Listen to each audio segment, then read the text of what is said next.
Okay, hello everybody, and welcome back to Mind Body Medicine for Chronic Pain. My name is Sean Hershey, and I am your host.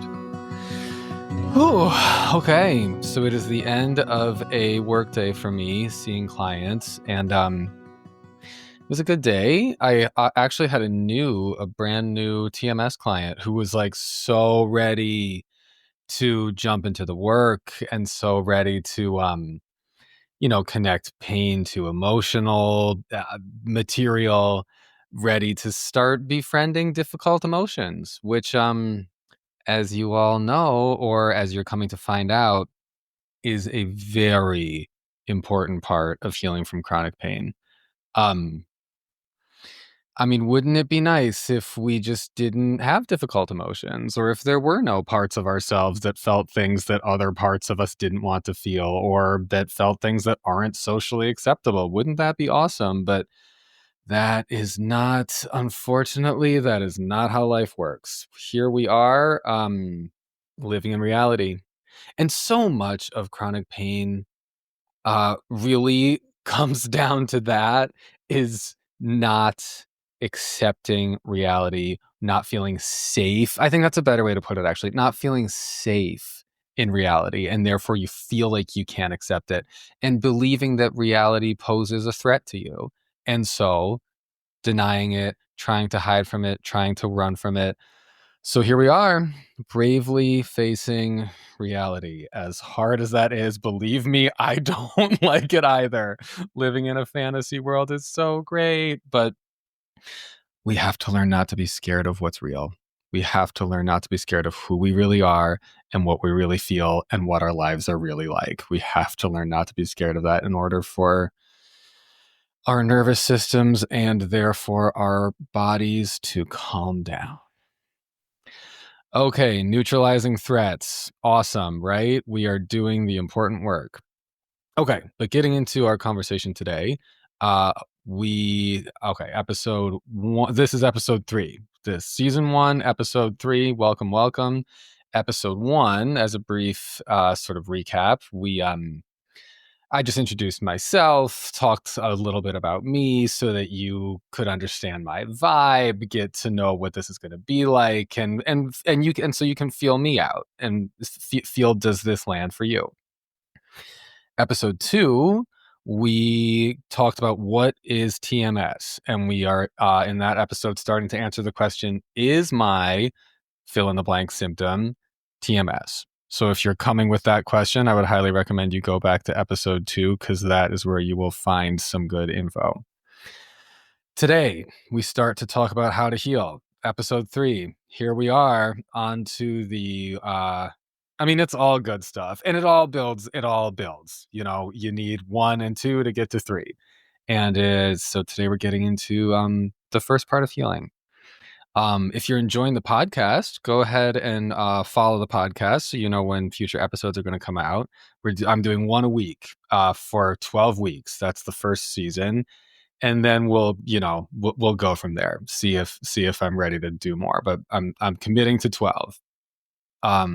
So you can follow the podcast, rate the podcast, write a written review if you're enjoying the podcast would be awesome. I would appreciate that, and I hear that helps other people find the podcast. So that would be awesome. The more people who know about mind body healing, obviously, the better. I mean, wouldn't the whole world, and certainly the medical system, but really the whole world, be a better place if like more people were aware of and doing this kind of emotional and psychological work? You can also follow me on Instagram at mygaytherapist. That's a great Instagram handle, right? When I thought of that, I was like, that's genius. I tried Your Gay Therapist first. It wasn't available, but then I thought My Gay Therapist, even better. Okay, so we're getting into the 3 parts of healing chronic pain. First, the psychological work. We're doing that today. Second, the emotional work. We'll do that next week. And third, the work of patiently attuning to your true self. We will do that the following week. So, I learned this work from many sources, but mainly from chronic pain therapist Nicole Sachs, who is a brilliant teacher. Highly recommend her stuff. And she, of course, learned this from Dr. John Sarno, who is the grandfather of this branch of mind-body medicine. And everybody talks about this stuff kind of differently. Like I've said in a past episode, every practitioner who's getting good results with their patients doing this work is doing a slightly different version of the same thing. So I really want that message to help you calm down so you're not so worried about who should I follow, what should I do, one person's saying this, one person's saying that. Let's all take a deep breath and recognize that everybody is saying a slightly different version of the same thing. That said, I'm going to, I'm of course going to make it confusing by talking about these three pillars of healing in my terms, which will be a little different than the way that Nicole Sachs and Dr. Sarno talk about them. But I am using slightly different language, like I said, to talk about the same basic thing. So hopefully, by listening to this, if you know, words are so limited, you know what I mean? It's like what you need to understand are the ideas. You don't have to memorize the exact words being used. So hopefully, the way that I describe this will land with you. And if you're feeling stuck with maybe some of the concepts, maybe the way I talk about it will just hit you in the right way today. So let's be open to that possibility. All right. So the three parts of the work, the psychological work would be the same as what Nicole Sachs would refer to as believe. Just to preview, we also have the emotional work, which is part 2. That's what Nicole Sachs would refer to as do the work. And then we have the third part, which I call patiently attuning to your true self, which Nicole Sachs would call patience and kindness for yourself. And I just want to say this, something that I love about following Nicole's work, and I've been to 2 of her retreats, and I was on a panel at one of her retreats, which I'm going to talk about that as part of the conversation today.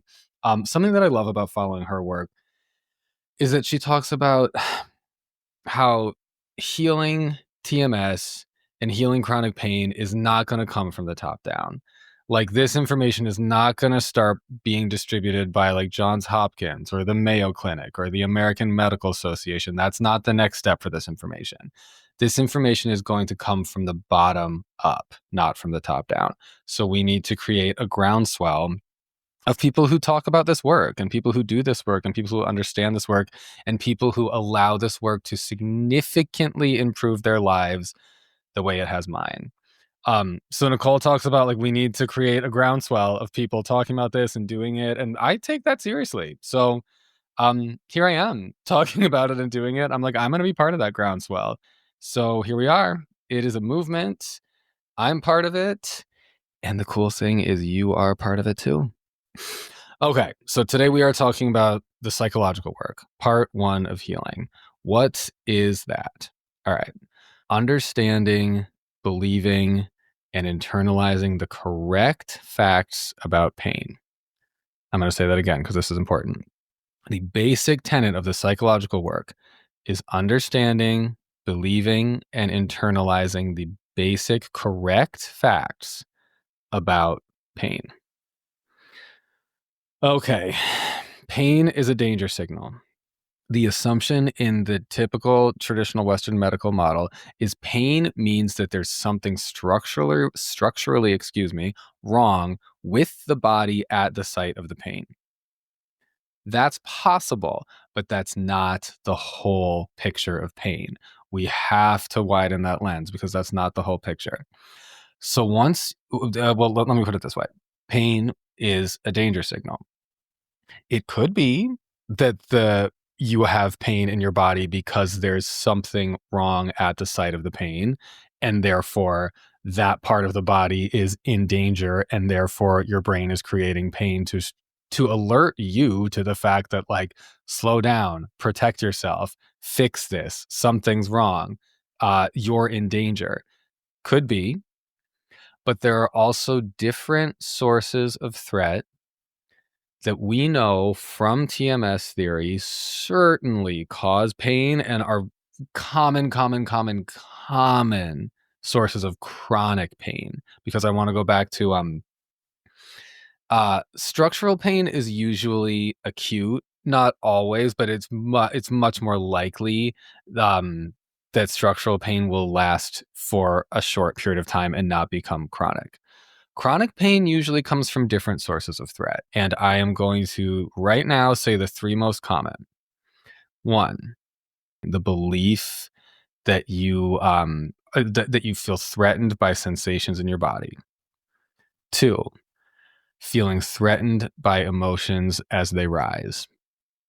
Absolutely causes chronic pain. And let me tell you, we feel emotions every day.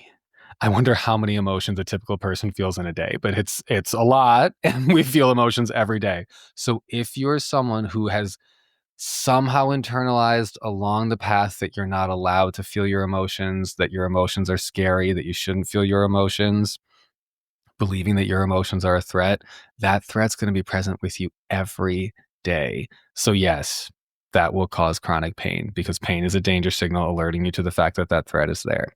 So that's number two. Number three, the third most common source of threat that would cause chronic pain is being myself is a threat. Again, similar to emotions, if you have learned somewhere along the line that you are not allowed to be yourself, that you shouldn't be yourself, that like really tuning into and being authentic to yourself is like a total like, yee, like, no, no, no, can't do that. Not good. Very dangerous. Not good. Then that will absolutely be part of that will be what's causing chronic pain, because you again are with yourself all day, every day. So that threat is always going to be there. So there are three places, these three most common sources of threat.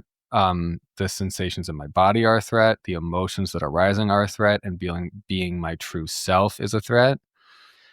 If those are the three most common places that the threat is coming from that triggers the danger signal of the pain, that is why there are three parts to healing. One, teaching your brain that sensations in your body are not a threat. That's the psychological work. Two, teaching your brain that emotions are not a threat. That's the emotional work. And three, teaching your brain that your true self is not a threat. That's the work of patiently attuning to your true self.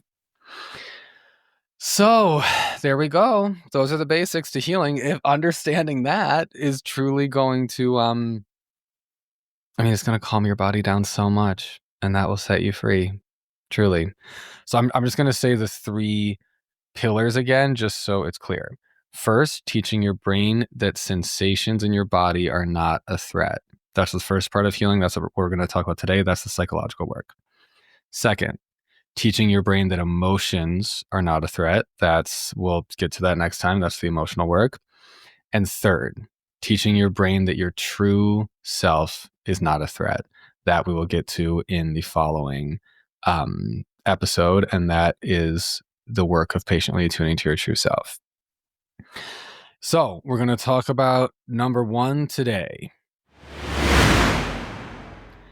Okay, so how do I do the psychological work? The basics of the psychological work is understand, believe, and internalize the correct facts about pain.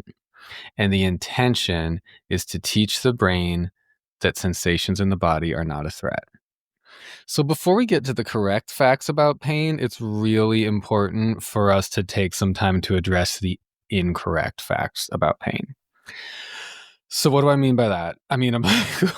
Where do I even start with the incorrect facts about pain? There are so many, and I believed so many of them. Let me reference my own story. So, for example, my hip pain.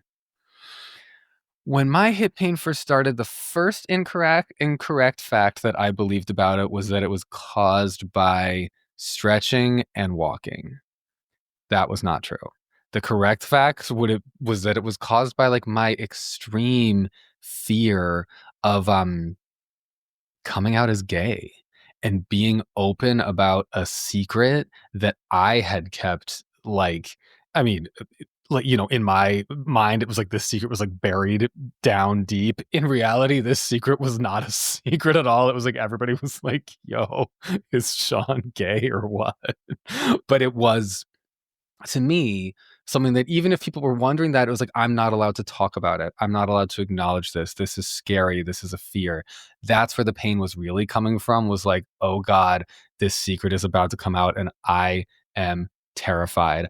I don't want to feel the fear. I certainly don't want to feel the like weight of like my human sexuality. Like, that's so scary to me because I've been taught that that's scary. The Catholic Church has taught me that that's scary. Our homophobic society has taught me that that's scary. There was a lot of fear. So okay, I'm already getting ahead of myself because those are the correct facts. That's why I was really having pain. But I thought the incorrect facts about pain, I thought like this is from something I physically did to my body. That's why my hip hurts. Wrong. Um Now, okay, I'm pausing because I'm like, sometimes that's right. That's why this is confusing. Sometimes your hip hurts because maybe there's something wrong with your hip. So get it checked out. You can always start there. In fact, I would recommend that you start there because you want to get it checked out. You don't want to, I know something Nicole Sachs says sometimes is, I don't want you journaling away a tumor. And what she means by that is like, she doesn't want you to be doing emotional and psychological work on a condition that's not TMS, a condition that won't be healed through solely doing emotional and psychological work, a condition that might need, some kind of structural treatment. So, all right, let's look at what are some other incorrect facts about pain. What else did I believe about my hip? Chiropractor, a few different practitioners told me it's the SI joint. Now, like, what was wrong with the SI joint? I don't know, but it's the SI joint. So that was also incorrect information. Was my pain firing because it was the SI joint? No, that there was nothing wrong with the SI joint. It's mild scoliosis. Oh, it's moderate scoliosis. Also, two incorrect facts about pain. And I believed both of those. I believed that my pain was coming from my mild scoliosis. And then when I heard moderate scoliosis shit, I was like, well, yeah, my pain is definitely coming from that. Um, Triggers, physical triggers, another huge, huge source of belief in incorrect facts. Triggers. Let me use the IBS for this one because, like, man, I believed so many incorrect facts about my IBS. I believed that my IBS was caused by gluten and then dairy and then nightshade vegetables, and then I believed it was caused by an uh, uh, probiotic imbalance, of like gut flora imbalance. I believe it was caused by SIBO. What does that stand for? Small intestinal bacterial overgrowth. I believe it was caused by that. All of these things were wrong. Now, let me say this. I do still to this day, I take probiotics every morning because I mean, I've been through so much fucking medical trauma with my fucking stomach. Some of this stuff is just like fear. I still like hold on to it because I'm just like, I still feel a little scared, which is kind of cool to know that like I really don't have chronic IBS anymore, and I do still have a little bit of fear around it. So use that as inspiration that like you don't have to be perfect in this. Like your symptoms can really chill out. Um and you don't have to be perfect. Like use my example as inspiration there. But okay, I was saying I still do take a probiotic every morning. And there's one specific one that I like the best and I take that every morning. Does that help with my digestion? I really do think it does. Is it curing my severe chronic irritable bowel syndrome? No. No, no, no. What I needed to do that was the psychological and emotional work, okay? The probiotic is nice, but it's like that's an adjunct. That's on the side. That's like eating healthy or exercising. It's good for me. I know it's good for my body. Is it the cure for chronic pain? No. Did I think that all of these things would be the cure for my chronic pain? Yes. All these physical interventions, and those are all incorrect facts about pain. Okay, so now we've gone down the rabbit hole of incorrect facts about pain. I'm sure, honestly, I'm sad to say you probably have too. And like here we are just like covering this quickly. And I just want to validate that like I've been there for years. Years and years. I've been there for years. And so I understand that letting go of these facts can be really challenging, especially like when so many people don't believe them. And it's like people who are like malintentioned and that's why they don't believe you. People who are like, oh, come on, you're not really allergic to like, you're not allergic to gluten, for example. One time, my ex-boyfriend's friend, we were just like all out to dinner, and I was like, "Oh, I can't eat gluten." This was like back during the IBS days, before I understood what was really going on. And we were ordering something for the table, and I was like, "Oh, I can't eat gluten." And she looked at me and very loudly announces to the whole table, "Oh, so you're a glutard?" I'm like, who the hell talks like that? First of all, that's like literal hate speech. Second, fuck off. Like, my God. Yes. Go ahead and fucking call me a glutard. Okay? Because here I am. Like, I'm just so crazy the kind of things people say. I can't even believe I'm like saying that on this podcast because that's so like hateful to say that. But I just want to like level with people. Like, yeah, people are mean. Like, if your body is hurting, people are mean. And so I'm saying this because I know that like some of you have had people attack your methods for trying to heal yourself from a really dirty, gross place, like the glutard situation. And that was just, I mean, that's just one example that just like came to mind literally right now. There's so many where people are just like rude and annoying about it. With TMS work, we're trying to challenge this stuff gently, and we're trying to challenge this stuff with compassion, because what I'm saying is like there actually is a solution. It's just not the solution you think. Your pain is really happening to you, and you do really need to do some work. But the work you need to do is not obsessively monitor your diet.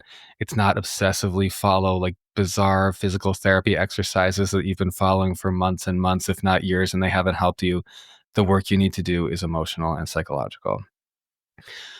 Okay, so the correct information about pain, as you know, is that pain is a danger signal, and pain means that you are experiencing some kind of threat.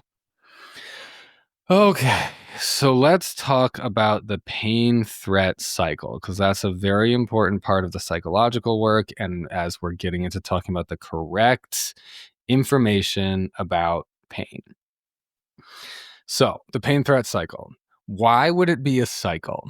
Well, let's get into this. So, if you feel a okay, let's do a different symptom. Let's use pelvic pain.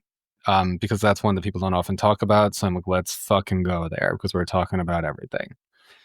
Say I feel a shooting pain in my pelvis, and then it sticks. Like it sticks there and it's like in my groin, and I'm like, what? Like, oh God, is something wrong with me? First reaction. So first we get the pain, which, as we know, that's a danger signal. It could mean something is wrong in my pelvis. It could mean many other things. It could mean that like there's an emotion rising that I don't want to feel. It could mean that there are parts of me that I am scared to express, truths that I don't want to acknowledge that are lying dormant inside me. Totally could be that. And notice how the first reaction, though, to the pain, especially when you don't know this stuff, the first reaction is like, oh God, is there something wrong? Right there, you have the fear that there's something wrong with the body. That I have to make this clear so that people understand this. That is a very threatening thought in the mind-body system. The thought something is wrong with my body, just the thought something's wrong with me. And I'm just like, ugh, that phrase is just like so tender to me because of the years and years that I went around in so many different. I mean, I still believe that about myself half the time. Like that's something I'm still working on. Just like growing up as a gay child in like like just like a rigid and perfectionistic family environment, um just like believing like there's something wrong with me. Oh God, that's such a painful thought. And that thought is dangerous to the mind-body system. So that will create, I hope you're saying in your head, more pain, because that's the end of that sentence. That will create more pain. And then when more pain is generated, so we're back to the pelvic pain example, I'm like, oh God, it's getting worse. As the day went on, it only got worse. There must really be something wrong with me. The fear is increasing. The belief something's wrong with me is increasing. Something's wrong with my body. That belief is definitely increasing. And so therefore, the sense of danger increases, the sense of threat increases, and so the pain increases, because it all goes together, because pain is a danger signal. Then the pain gets worse. Then your belief that something's wrong with you gets worse. Then the pain gets worse. Then your belief that something's wrong with you gets worse. Then the pain gets worse. And this can get really bad. I mean, like you all know, some of you listening, like you are confined to your bed, can barely get up, have to go out on disability, can't work, can't stand up, can't walk for more than a block. These things really happen, as you obviously know, because a lot of people come to this work in the lowest low. So you get this. The bottom of the pain threat cycle is a really scary and sad place to be. So we are going to talk about how to get out.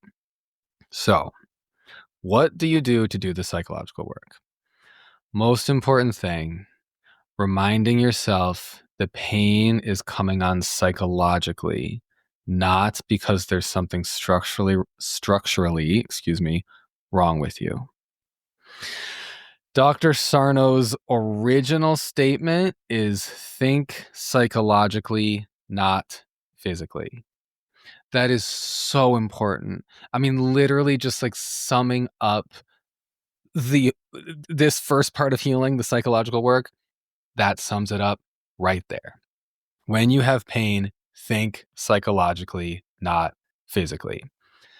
Now, of course, I want to like just name the caveat that like get yourself checked out physically if you're worried. Like if it's a new symptom, you're concerned about it, because not everything is TMS. You're allowed to think physically, but when it comes to chronic pain, really, as you're healing, it's so important to train yourself. Think psychologically, not physically. Some of you might be familiar with Dr. Sarno's 12 daily reminders. If so, awesome. If not, I'll just give a brief overview I don't know which book this came out in. It might have been Healing Back Pain. He has 12 daily reminders, and he used to encourage his patients, like when he was seeing people for back pain and it was psychological and it was TMS and he was coming up with these theories, he would encourage people to read through the daily reminders every day, maybe twice a day, maybe a few times a day, to really internalize this correct information about pain. Why would he have people do that? Because internalizing the correct information about pain makes you remember that there's nothing structurally wrong with your body and that you are safe. Do you feel how that just like, it's like as if the danger signal is a dimmer switch? Do you feel how that just like moves the knob down just a little bit and just a little bit more and just a little bit more? The more that you internalize this stuff, the more that knob just like moves down. So I'm not going to read all the 12 reminders, but I'm going to read a few of them that really stand out to me then that I think are so important for this work. So I'm going to relay them to you. These are from Dr. Sarno's 12 daily reminders. Number 6. Right. Oh, I'm so glad I wrote these down because these are such good ones. Okay. Number 6. Since my back, parentheses, replace with whatever pain you've got. Since my back / whatever is basically normal, there is nothing to fear. Let that turn that dial down, right? Like as you're listening to this, like allow that to turn the danger dial down. Number 7, therefore, physical activity is not dangerous. How many people have given up walking, running, going to work, going to the gym, exercise, sex, right? Like, oh my God, how many people have given up sex because of whatever kind of chronic pain they're dealing with? 8. This is bold. And I must, in all caps, this is bold. I must resume all normal physical activity. Dr. Sarno was brave. I mean, I honestly, like, everybody explains this stuff a little bit differently. I would say I can resume all normal physical activity. I wouldn't go so far as to say you must, because I'm going to be a little more gentle with you and with myself. But you can resume all normal physical activity. Will it hurt you? Yeah, it honestly probably will. Will it be because you are physically, structurally triggering your body? No, that will not be why physical activity hurts you. If you have TMS, physical activity hurts you because you believe it hurts you. And therefore, the belief that it hurts you, like, say you're doing squats and we'll do like, this is ankle pain. And you're like, I haven't done anything like that in a long time. And here we are talking about I must resume all normal physical activity. Well, okay, back in the day, I used to get in the squat rack and go. All right, so you try it. And what's going to happen? Yes, your ankles hey, maybe you'll have a miracle book cure, because that happens and that is possible. It is also very likely that those pain signals will fire again. You will think that they're firing because shit, you damaged your ankle again. You knew it. There's something wrong with your ankles. But I say no. And I know Dr. Sarno would say no. And I know Nicole Sachs would say no. And I know that people who understand TMS work are all together in a chorus with me saying no. What's really going on is that the belief that this stuff is dangerous activates the danger signal. And that is where the pain is coming from. Okay. So, number 9, I will not be concerned or intimidated by the pain. Yep, great advice. Number 10, I will shift my attention from pain to the emotional issues. So, like, I read this stuff and I'm like, see, Dr. Sarno was low-key a genius. Like, this is just like so clear, so clear. I will shift my attention from pain to the emotional issues. Let's go back to our squat rack example. Rather than what the brain will automatically do and think like, see, something's wrong with my ankle. God damn it. So frustrated. Something's wrong with me. I can't do this. I'll never be able to do this. Something's wrong with me. My body's broken. Rather than go in that direction, think, what is it? Is this the pain threat cycle coming up? And is it fear? Is it that emotional issue? Is that why my body's hurting? Because I know my ankles are fine. I know that this is TMS, so I know my ankles are fine. Is this the pain threat cycle? Or is this anxiety about something else? Is this a much deeper existential anxiety? Is this really about, like this? If it's not one thing, it's your mother. LOL. Is it about your family of origin? All right. And then number 12, I must think psychologically at all times, not physically. The basic premise. Think psychologically, not physically.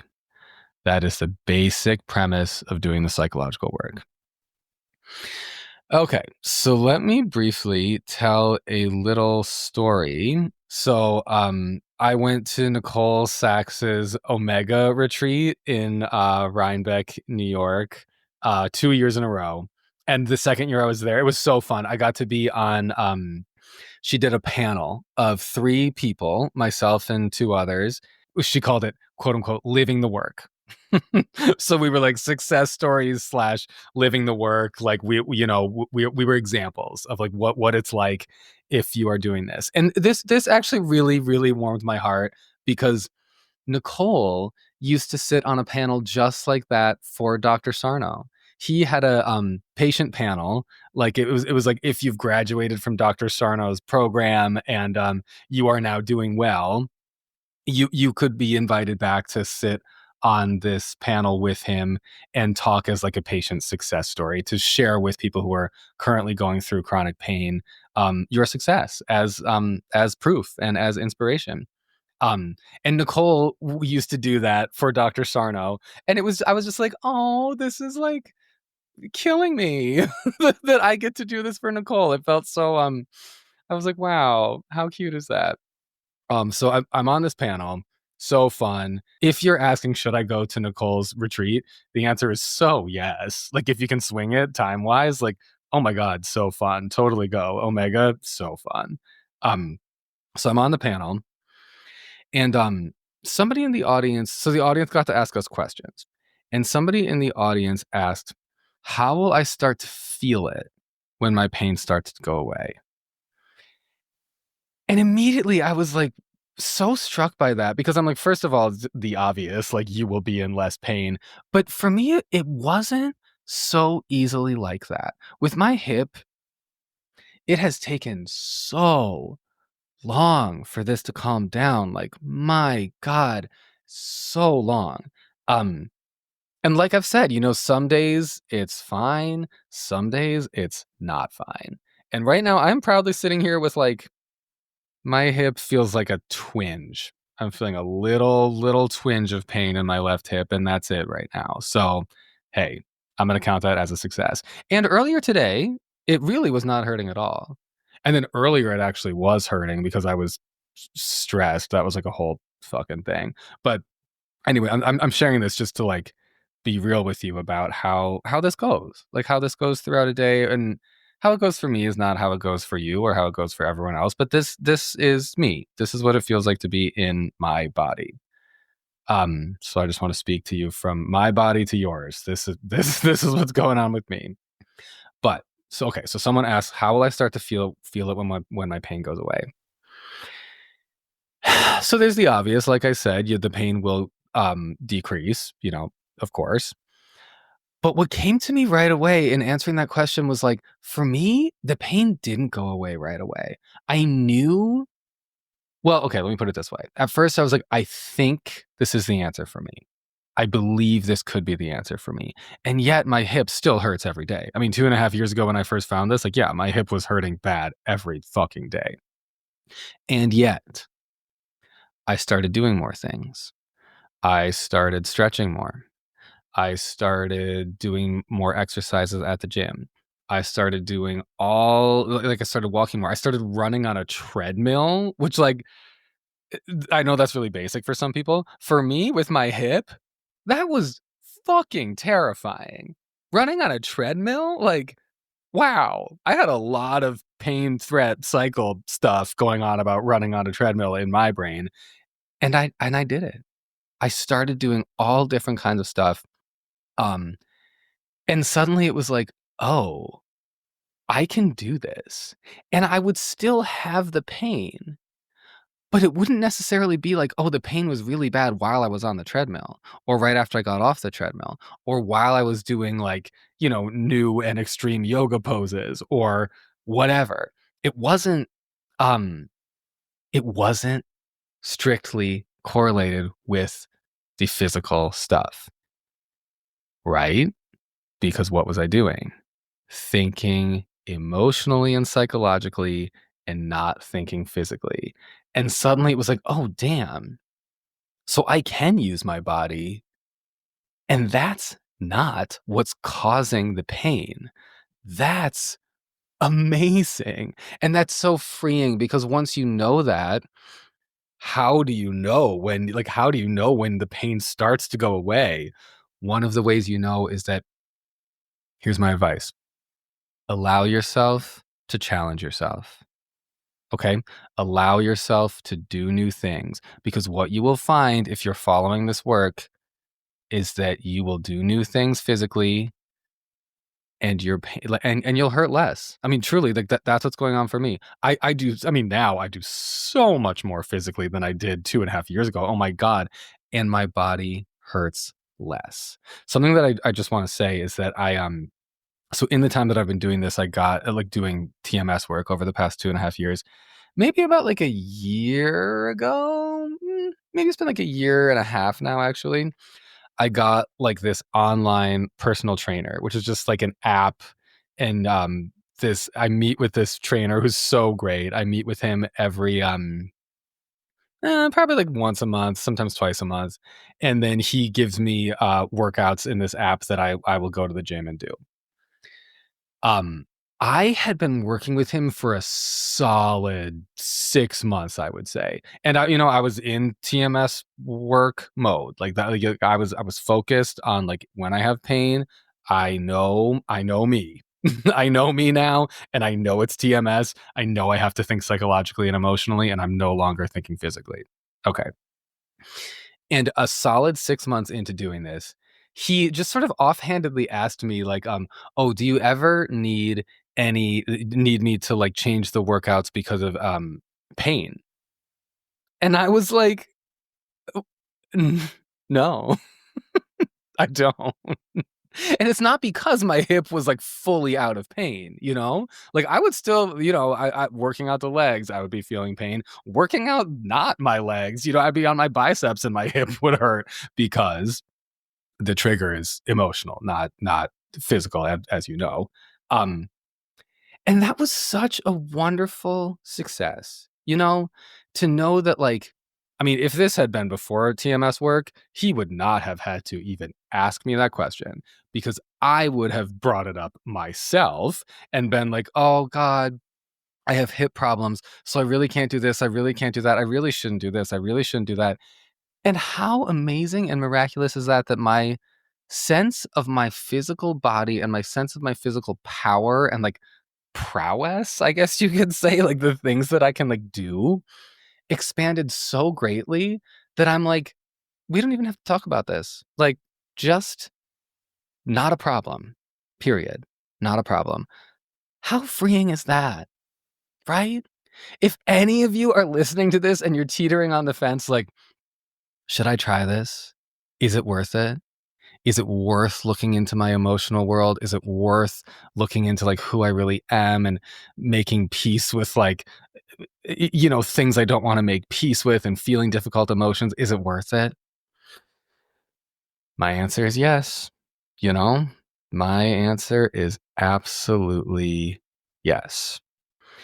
Okay, so something we're gonna get into in the future, which we don't have time to do today, is the symptom imperative. Very briefly, I'm just gonna say this here in case people don't know.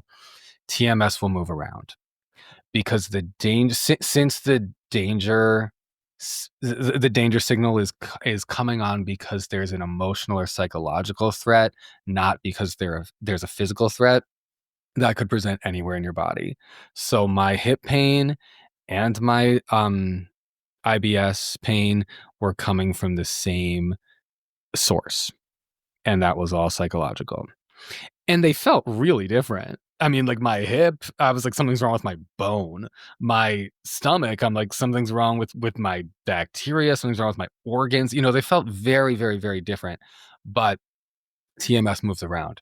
So just we'll get more into that in the future, but something to just bear in mind. A very important part of the psychological work is knowing that, like, just because you got a new symptom or just because you have a different symptom or the IBS went away, but now your shoulder feels weird or like, um, one that I get is like extreme reflux, like acid reflux. I will get like maybe like once a month, maybe less than that, maybe every other month. Really bad acid reflux where I can like I feel like I just need to like lay down and like heave for like 2 minutes and then just totally goes away. It's such a weird symptom imperative.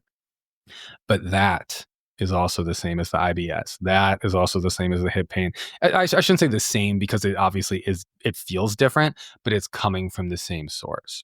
We'll get more into the symptom imperative, but just I just want to say that's an important part of the psychological work is like, you don't need to be too scared of new symptoms because new symptoms, get it checked out. If you want to get it checked out, by all means, get it checked out. But it's very possible that it's just another TMS symptom and it's just the symptom imperative. So, okay, what do you do now? As you are implementing your healing work and you are doing the psychological work, what do you do? Main thing, straight from Dr. Sarno's, from his mouth to mine to your brain. Start thinking psychologically, not physically. That is the basic way forward.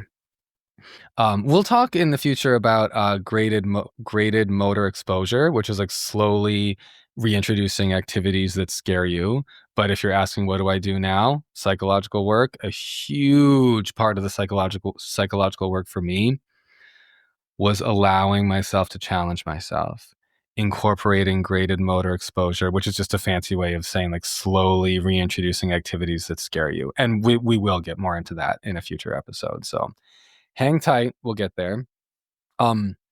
And then give yourself as much information as possible. I mean, the more that you have, the safer you will feel. Like read Healing Back Pain by Dr. Sarno, read The Mind Body Prescription, read The Divided Mind, read all the books that are out there. Nicole Sachs just came out with, as a lot of you probably know, the new book Mind Your Body. Great. Read that. I listened to the audiobook. So wonderful. And one of the best things about the audiobook is that at the end of every chapter, there's a success story from a real client who she really worked with or who really did her program, her Cure for Chronic Pain Journal Speak program, which we'll talk more about journaling next week. But at the end of every chapter, there's a success story of someone whose life was completely turned around by doing TMS work. And it's so inspiring. Like, I feel my brother used to like make fun of me for listening to Nicole Sachs's podcast. Like, you just like I listened to every single episode she has ever put out, and he would make fun of me like, dude, like, well, you know, like you're so obsessed with healing from chronic pain, like, oh my god. And I'm like, if you knew what it's like to have really shitty symptoms that just really like ruin your life, ruin your sense of self, make you feel awful about life and about you. And then here you are hearing all these stories of people who are in such similar positions to you, and now they're doing well. How empowering is that? Like, oh my God, take that information in. I mean, my recommendation to you is like, take that in. Like, let those success stories dial down that dimmer inside your brain, dial down that alarm signal, dial down that nervous system activation and that pain threat cycle. Let all of that just calm your nervous system down. Slowly calm it down. What else? Something else I would recommend, Dr. Dan Ratner. He's a psychologist who does work in the mind body world. He has a seminar on his website that's a deep dive into crushing doubt. My interpretation is that like, sort of the main thing is like doubting that you are safe in your body.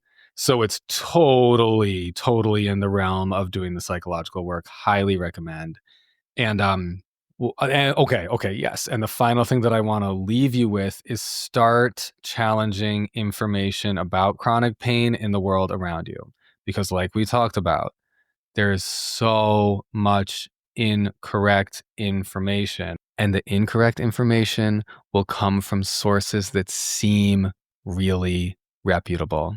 You'll see New York Times articles that are like, there is no cure for chronic pain.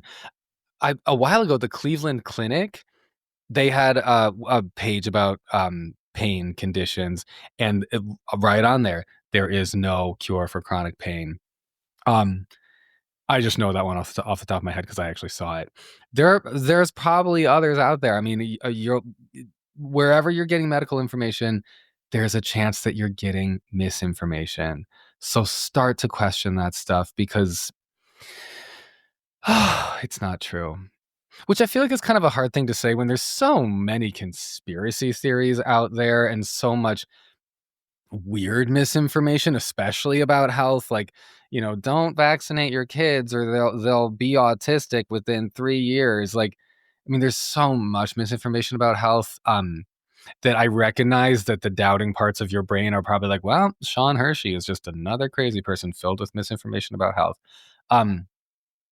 That's I don't know how to get around that because I'm not. I know I'm right because I can feel it in my body. I'm sitting here today with my stomach feeling fine and my hip feeling like a tiny little twinge of pain, and that's it. after years of like really, really bad suffering. So all I can say to you is that like, I know this is right. Okay. So there we are. I want to close this with this quote. I remember this so clearly. I know it came from Nicole Sachs' podcast, but I don't remember which one, and I don't know where it was or what it was about. I believe it was a poem she was reading, and I don't even know if I'm quoting it perfectly word for word, but this just like hit me. So I'm going to close with this. As we're talking about doing the psychological work, here's a little line from my memory of a poem that may or may not be exactly word for word correct or not. What if you just asked, what if, and believed that that was belief? I love it. Like, honestly, I'm like, if I were in a different mood, I could cry. Let's just like reading that. I'm going to read it one more time. What if you just asked, what if, and believed that that was belief? Like, what if you just asked, like, what if this could be me? What if I could be out of pain? What if my life could be so much bigger? And believed, okay, that's a start. That is the start of me calming down my nervous system, calming down the danger signal, calming down the sense of threat and the pain threat cycle. Just ask what if. Okay. It's been awesome talking to you. I hope you have a better understanding of the psychological work, and we will be back next week for a full conversation about the emotional work. If you are interested in becoming a weekly individual therapy client, I've got some slots open right now, so I'd love to work together. If you're enjoying the podcast, follow, rate, review, all that is deeply appreciated. And if you want to follow me on Instagram, it's at mygaytherapist. Okay, I'll see you next week.